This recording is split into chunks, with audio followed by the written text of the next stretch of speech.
everybody. My name is Rebecca Scroggy. I am a registered nurse and an IBCLC, but probably most importantly, I am a mom to two kids. I am so beyond thrilled to be here with you and share some amazing superstar interviews with you all. We will be going over amazing topics like lactation, postpartum mental health, pelvic floor, and so much more. Just to make sure you don't miss anything, make sure to hit subscribe and follow us on all of our socials. We'll link them below. And as always, we want to know what you want to hear. So comment below any topics that you'd like us to cover. So now that we got that over with, here we go. I'm so glad we had this conversation. I love doulas and I wish more people would work with doulas.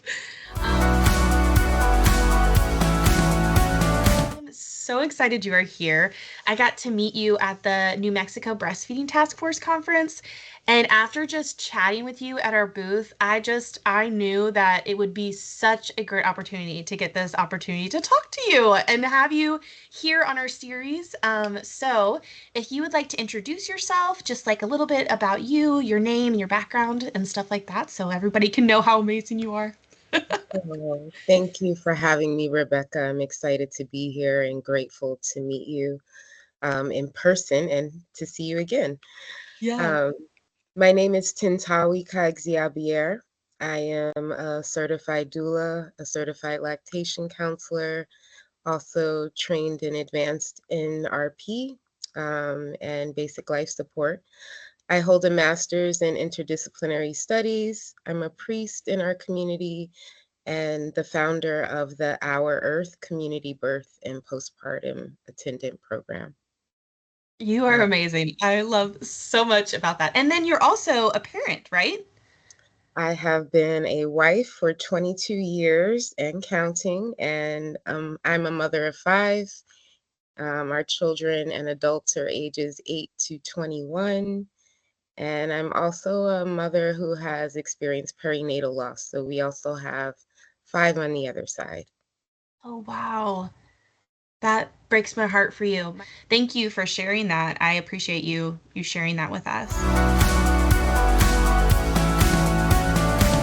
Sure. So doulas have been around forever since the beginning.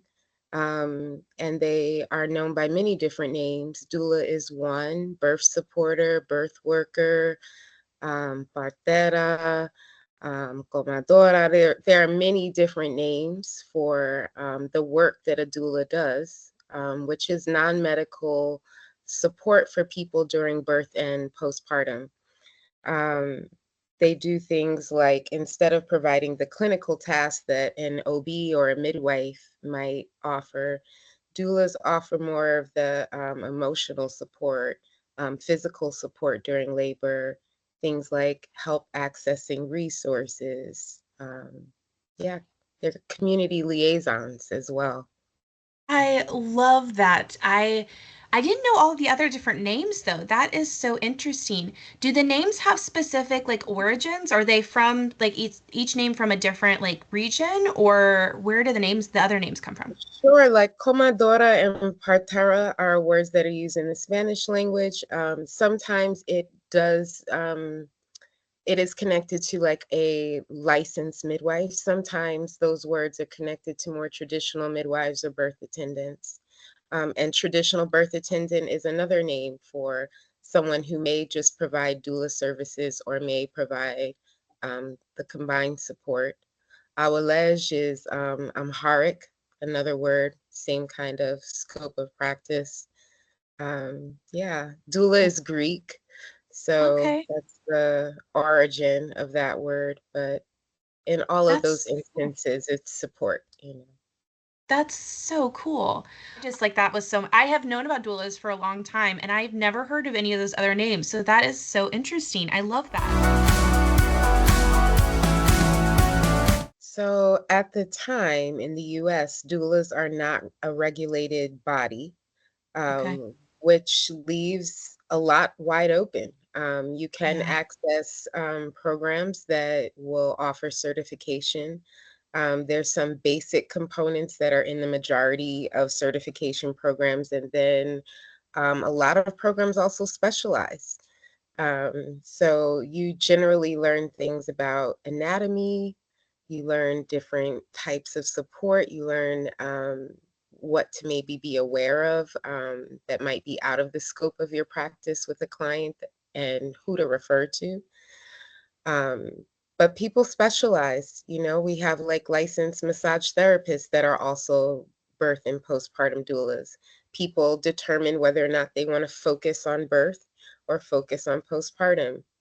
The Our Earth program is a full spectrum program, so we train our doulas to support people during preconception, pregnancy, postpartum period, loss, abortion, pregnancy release, any kind of um, any kind of outcome that could be connected to pregnancy. That's amazing. At Our Earth, you guys do trainings and things like that. Is your recommendation to like find stuff online and find one of like a local place that would train you, or is there like do you all train outside of your area? So for our program, we do train outside of the area. People anywhere in the world can take the training. We don't say one way or the other if our training will meet the specific laws for your area. That's something that we encourage people to look up first on their own to make sure that it meets whatever those requirements might be for insurance reimbursement, which is becoming more readily available for people who receive Medicaid. Um, so our program is accessible online. We also offer an in-person training where we have the majority of the work, again, completed online. It's more of a hybrid program. And then we have a 3-day intense retreat. And It's so fun we go actually. over a lot of the hands-on support Yeah. that is a little harder to communicate or to demonstrate Yeah. online. But we offer both pathways, the asynchronous and the synchronous, so that we can reach as many people as possible. If you're a parent with younger children around or who has a busy work schedule, it may be difficult to attend a training. So we definitely want to give people that option and opportunity. Yeah. And there are programs throughout the country, throughout the world, that also operate in both ways. So you can choose what resonates Mhm. um, and what matches the type of reciprocity, I guess, you want to have in your practice, whether or not you want to accept insurance or offer a sliding scale or have self-pay clients or whatever your Yeah. preference is. That's amazing. I love that. I for my own like lactation journey, it was really interesting to go through that process as well of figuring out like what pre-certification did I want to get? How did I want to go through that? The insurance process. So I'm very grateful that there are places like you that can help doulas with that process too, because it is so overwhelming how Mhm. involved that can be. We, when it's wanted or needed, we work with the whole family. So there might be other children involved, there might be other relatives in the household, a grandparent, an auntie, an uncle.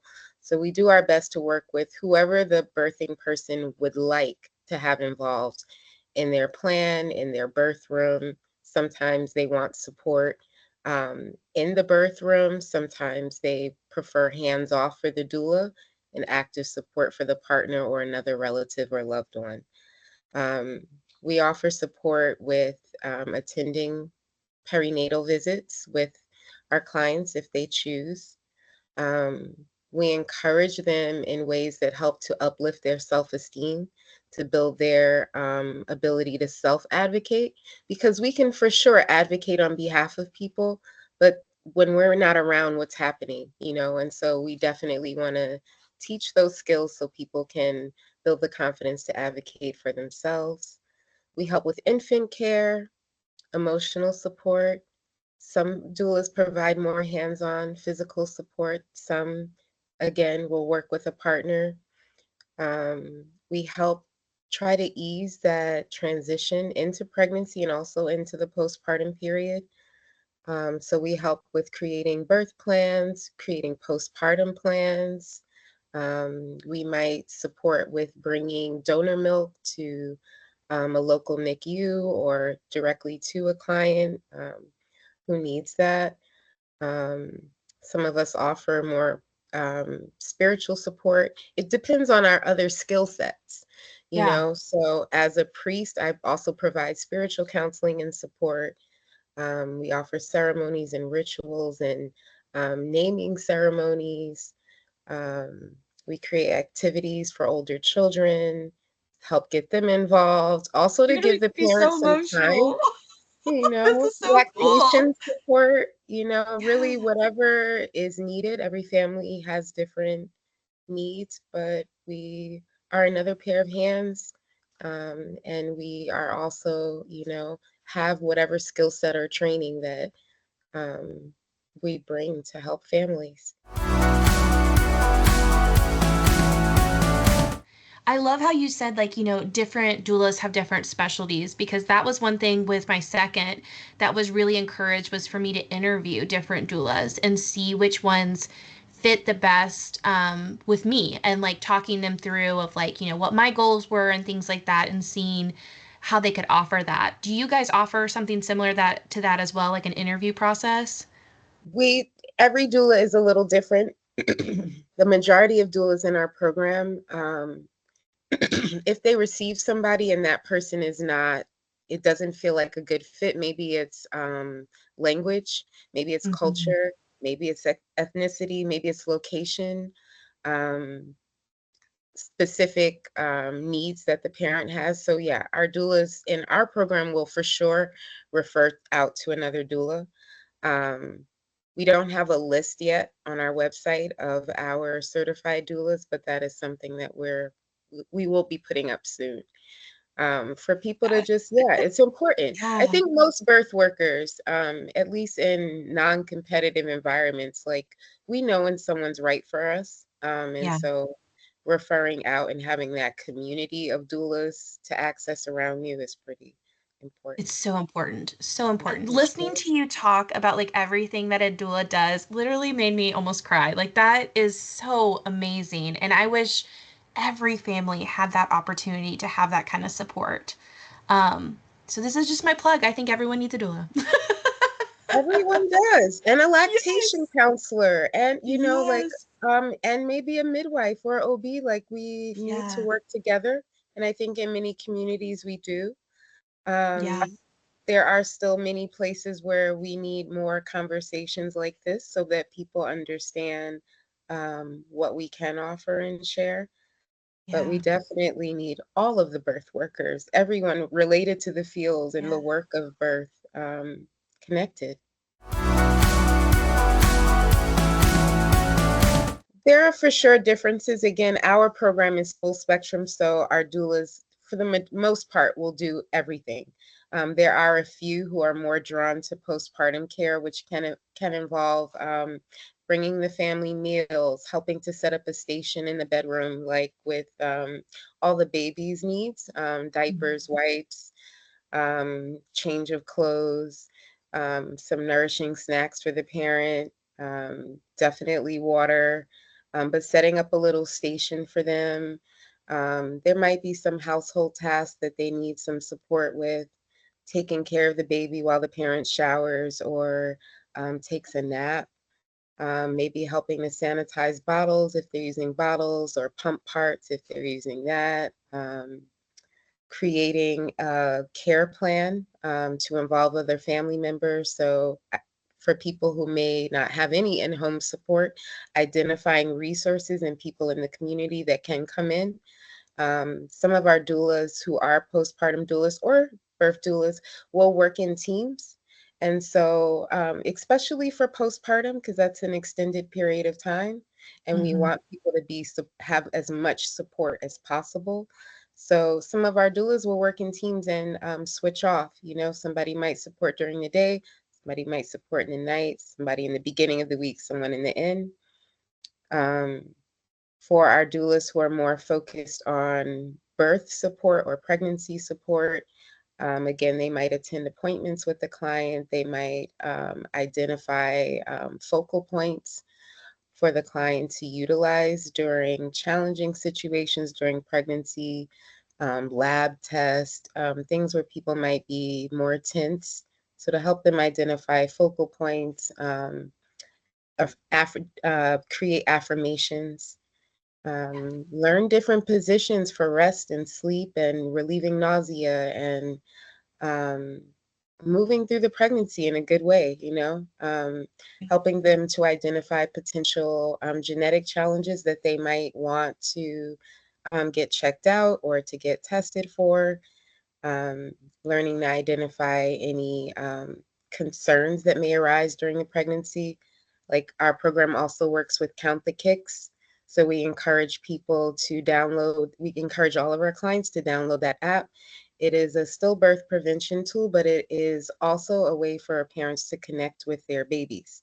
If Yes. you're following their kick pattern regularly, especially after 28 weeks or between 28 and 32 weeks and on, it can help you to identify what your baby's natural rhythm is and also when something might be concerning and you might want to get it checked out.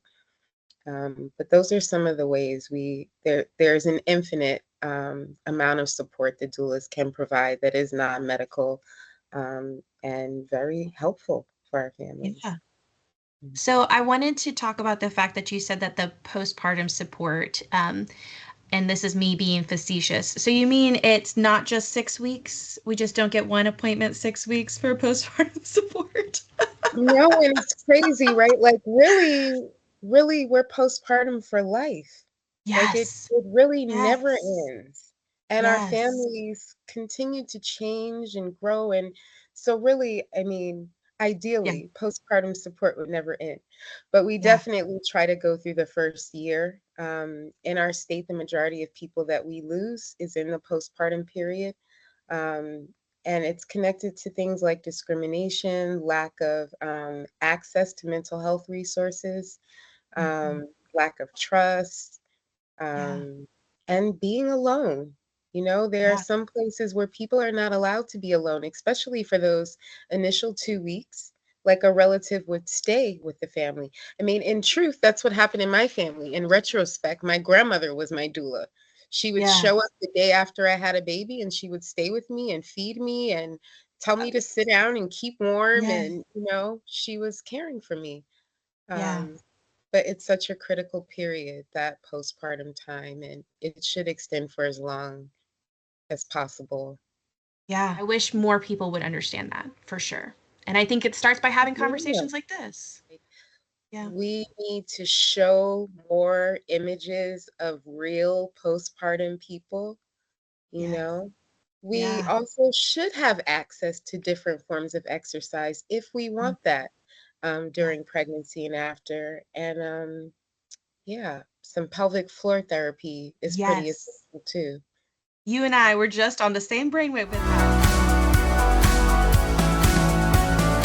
Well, again, every family's different. So Mhm. during birth and during labor, sometimes it's coaching the partner with what hands-on techniques might be supportive.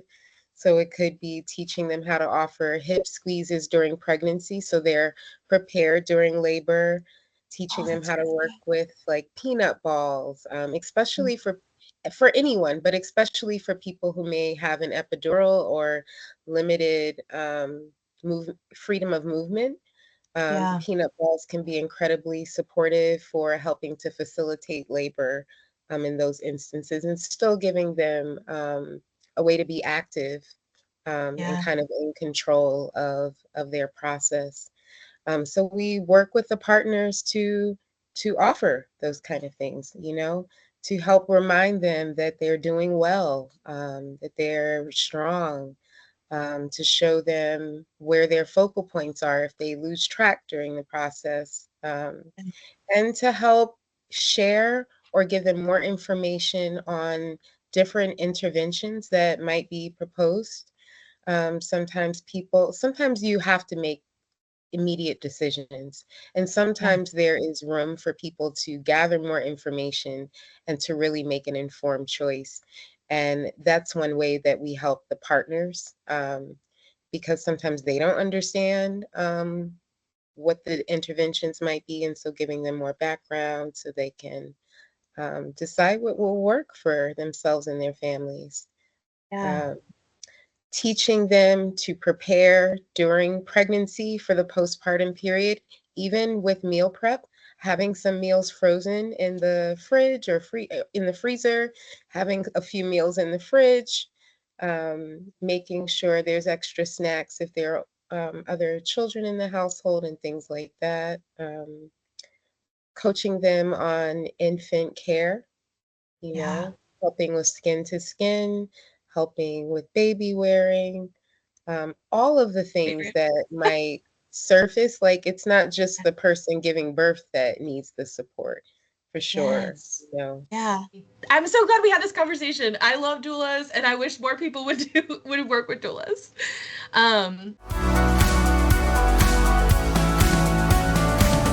It's going to shift depending on the setting, for sure. Yeah. Yeah.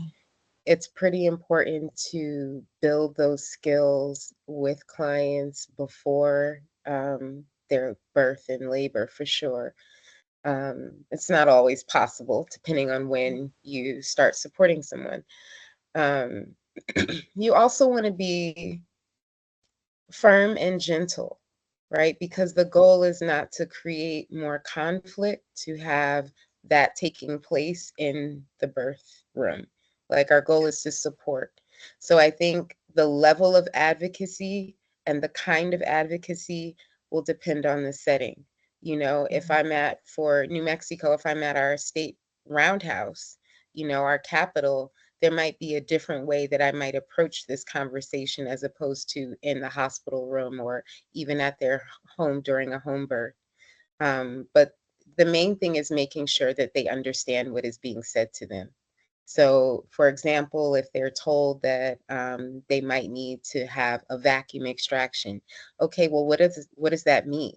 Is that the only option? What are my other options? Can you explain those different processes? And so my intervention might say, okay, you've recommended this vacuum extraction. Can you explain to the client what that means and what that would look like, you know?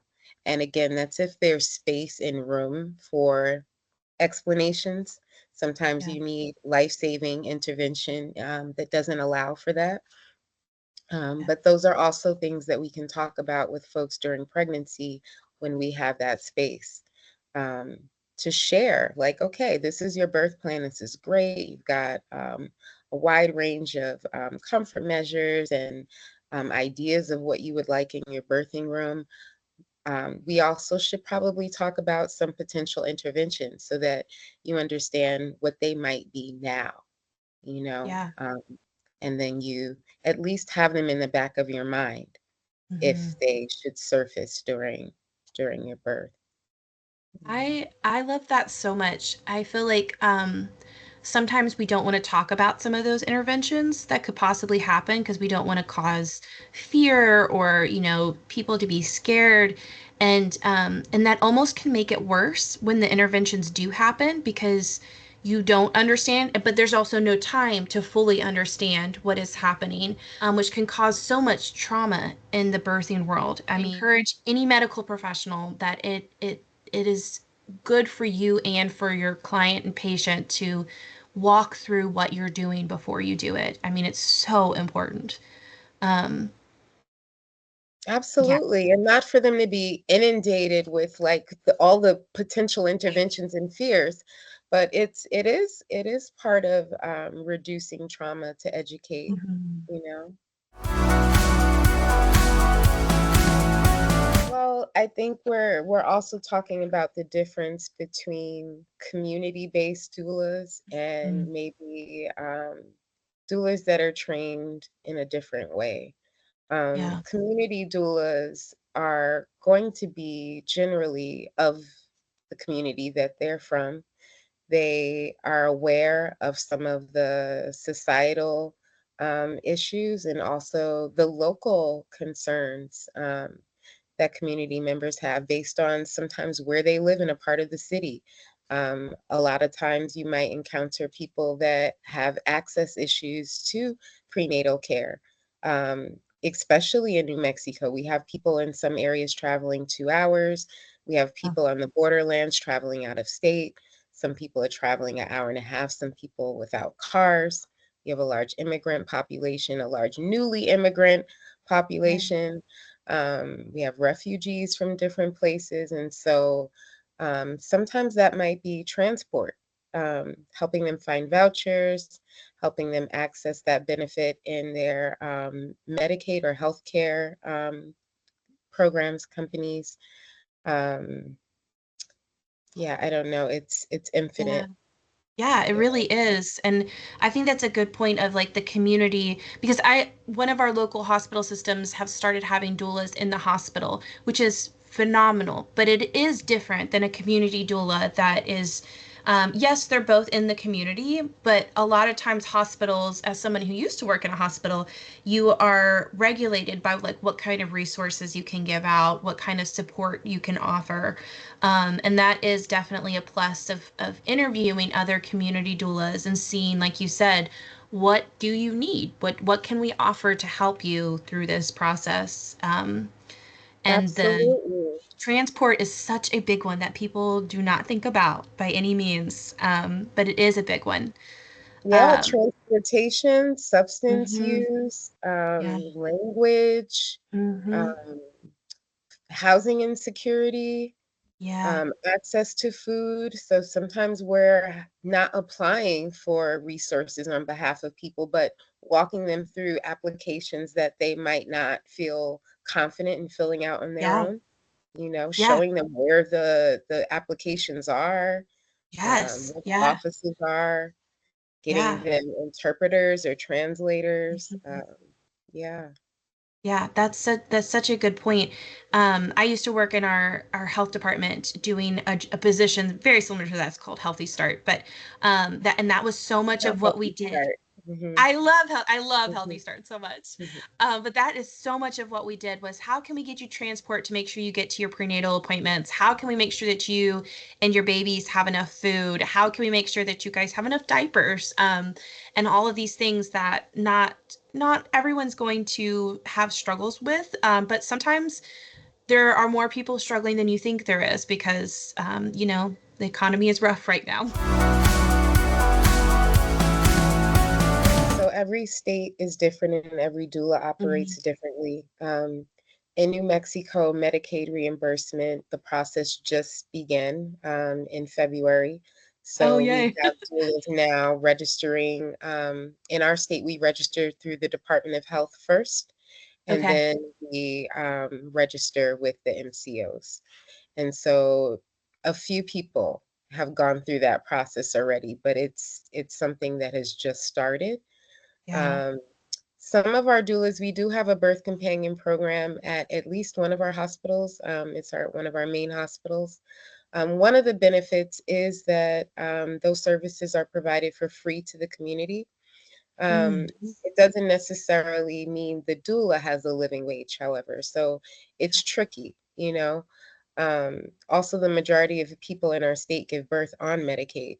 About 70% are in one of the MCOs. And so the Medicaid reimbursement is huge that we can Yeah. offer that because people who wouldn't be able to afford the doula services can get paid. I mean, can get a doula, and the Yeah. doulas can get paid for providing Get the paid. Yeah. service. Which is huge Yeah. because a lot of times, Yeah. I've been a doula certified since '09 and was providing support before that. And one of the challenges is a lot of times you are volunteering, especially to the Yes. people who need it the most, which is going to be people from marginalized communities, or I guess a better way of saying it is people from the global majority, which Yeah. is many of us, right, Yeah. don't Yeah. have access to that support. So I've provided a sliding scale. I've provided different bartering arrangements, and I've also benefited from bartering arrangements with other midwives and doulas, Hmm. um, so that I had some kind of support, you know. Yeah.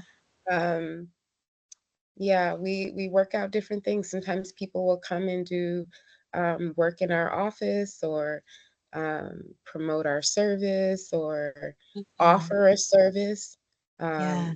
Like if there's a mechanic in the community and they're Mhm. having a new baby, maybe they offer mechanic services to us, Yeah. and in exchange they get doula services. So Yeah. I got a chicken brought up from the South earlier this month. So it really depends on Yeah. what is doable, but a Yeah. livable wage is important. It Um, is. mhm. And I have a lot of doula friends that even if they do get insurance coverage, a lot of times it's still not enough to be a livable wage. And here in Kentucky, I know that they are definitely advocating for more pay for doulas because it's not nearly comparable to any other of the healthcare professionals. So, which is so hard and frustrating in so many different ways. But I love the bartering system. And I have to know, what did you name your chicken? Oh, this is Rudy too. It's actually a rooster. So Rudy was the original Rudy was taken out by some wild animal. We don't know, probably a bobcat. And so this is Rudy too. Um, I love that so and much. he's so calm compared to Rudy, the Really? original Rudy. But yes, we're Do you have grateful to other have chickens him. too with the rooster or? They're separate right now, but Mhm. we're thinking of introducing them to each other soon. We would like to get a few more hens. So Yeah. My yeah, sister has chickens too, so I know just enough to make myself dangerous. that's I've tried awesome. to They're convince my awesome. husband, but he's not down for that. I mean, one or two is really easy to take care of. And you mentioned the economy, like Yeah, if you have a household of like four or three or two, like a couple of chickens will do a lot for you. Um, and yeah, it's a symbiotic relationship, you know? yeah. I Um, will say my sister has so many chickens that they have so many eggs that they sell them to family and friends and things like that. And that's so I end up getting just eggs from her because I live vicariously through her with her chickens. that's awesome. That is awesome. Yeah, Yes, I yes. mean, that's also an important part of doula work is that exchange, letting Yeah, people know what's available, doing some community gardening, exchanging resources like that, you know. It's yeah. It's such a great way to also build a referral network for the birth worker community. Like that is so important because there is so much overlap, and it is so important to know your resources of your local midwives and OBs and prenatal massage therapist and speech language pathologist and IBCLCs and doulas and you're so yeah, right. It is not just one person that should be responsible for all of that. Like that's such a good point. That we need community the aspect. whole community. Yes. Yes. Yeah. Which is crazy because I mean, when I say back in the olden day, I mean like the olden days. But there was that. I mean, we had that village aspect where, like you said, your grandma came over for 2 weeks and made you meals and helped with the kids. And like you sit and get comfy and stay warm and feed your baby. And like that was what we had. We had that, that village that we all talk about, the all-knowing village. Mhm, And mhm. it's so not here anymore. Like that is so hard to find. So I love how you talked about like a doula can help you with those resources to get that village support. Awareness, knowing Yeah. what's around, making sure you have a list of therapists, a list of Yes. counseling facilities, a list of accessible diaper giveaways, and maybe Yeah. community baby showers, and different programs that help with all of those aspects of newborn care and perinatal health care, and all of the intersections is everything. Yeah. Yeah. I love that so much. For sure, we're here to support more than the folks having babies. We're Yes. here to support the community. We're here to support our OBs and nurses and midwives and all of the healthcare practitioners and people that take care of our pregnant folks. We're a liaison for all of those professions. So I think it's important that people know that, and that when they see us in the room, that we're there to help and not take away from the knowledge and wealth of information that our other healthcare professionals have. We're there to enhance the overall feeling and support of everyone. Yeah. It is so great to have that interdisciplinary team that comes together to help support families. I just think that's amazing. So you can visit our website at www.ourearthcbpa.com. And you can learn more about our program, our scholarship offerings for our program, what a doula does, and yeah, you can feel free to connect with us right on there. That's perfect. And all of that will be linked. So if you have any problems putting it in, you can see it in the captions. Just be welcome to come back. Yes, absolutely. Have loved this so much, and I hope that our listeners have learned so much from this conversation, because I know that I have learned so much, and I just really appreciate you coming, giving your time and energy and your knowledge for this. I love it so much, and I'm so glad we got to connect in person and also virtually. Yes, thank you so much, Rebecca, for having me. I'm grateful for all that you do and offer and everything that you shared in this Yeah. conversation. You know, Yeah.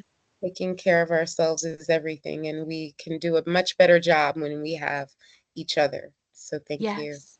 I love that so much. Okay, you're gonna make me cry.